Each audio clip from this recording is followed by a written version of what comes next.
You ever stop to think that a school campus could be the launch pad for some serious, community-wide environmental change? Well, today, we're going to break down 7 powerful ways that student activities can create this amazing ripple effect that goes way beyond the campus walls. Let's get into how these small actions can spark some really big changes.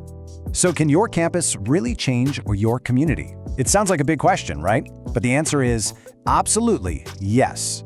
The things that happen inside a campus, they have this incredible power to inspire and totally transform the neighborhoods and towns all around them. And really, this is the whole idea we're digging into. It's all about the ripple effect. Just picture it. You toss a small stone into a pond. That first project at school, that's the first ripple. But it never just stops there, does it? It spreads out, influencing families, friends, and neighbors to start picking up greener habits. All right, let's kick things off with part 1. We're talking about the absolute basics, the essential resources we all use every single day. Let's see how campuses can really lead the charge in managing our energy, waste, and water in a smarter way. Okay, first up, energy. This is honestly one of the easiest places to make a huge difference, and it all starts with just a few simple changes in our behavior. And what I love about this is how simple it is, right? The activity itself is just teaching people. The example, a lights-off hour, is something everyone can see and be a part of. But the real magic? That's the ripple effect. When students get why it's important to save energy, that lesson doesn't stay in the classroom. They take it home, they talk to their families, and suddenly you've got households saving energy and money. All right, next on the list, let's talk about trash. Or, maybe a better way to put it is how to stop making so much of it in the first place. Waste reduction is all about rethinking what we just toss away. And check this out. This chart really drives the point home. Just one focused week can slash the amount of garbage going to a landfill.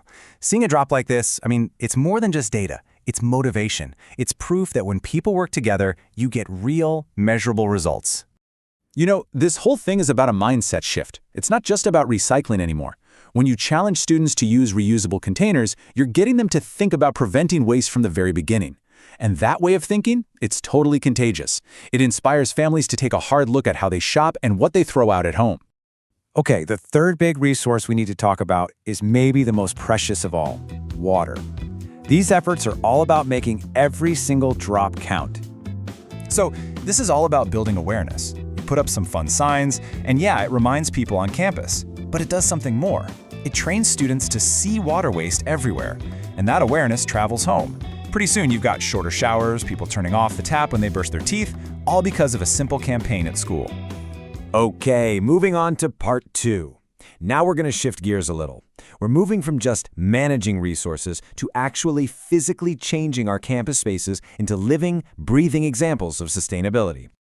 This next one, this is just so cool. It takes a huge problem, all that plastic waste, and flips it on its head, turning it into a real, practical solution. What makes this so powerful is that it's tangible. You can literally see and touch the result. Students take plastic trash that would just sit in a landfill, they pack it into bottles, and boom, you've got these sturdy building blocks.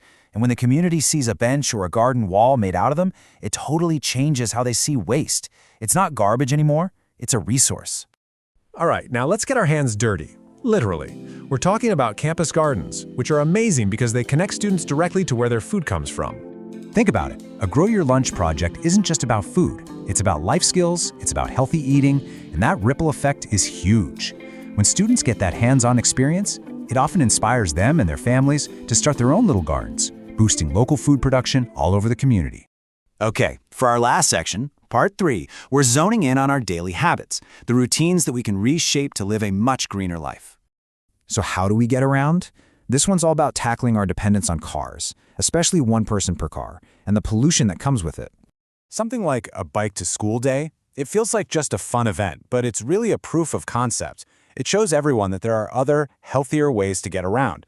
When a whole wave of students starts biking or walking to school, the ripple effect is immediate. You see less traffic, you get cleaner air, and it makes the whole neighborhood better, encouraging others to leave their cars at home too. And last but definitely not least, we've got the one that ties everything else together, education. Because real, lasting change doesn't just happen by accident. It starts with understanding. This might just be the most powerful ripple effect there is. An Earth Fair run by students for their community. It turns the students into the teachers. They take all that passion and all that knowledge home with them, and suddenly they're starting conversations at the dinner table, giving their families the facts they need to make better choices. So what's the big takeaway from all this? The theme is pretty clear, right? Nothing is too small. Every light that gets turned off, every bottle that gets reused, every single seed that gets planted, it all adds up. It all contributes to a much bigger movement. So when you boil it all down, it's not really about what a campus can do. It's about what we can do, what you can do. After seeing all these ideas, the real question is, what's the first ripple you're going to create in your community?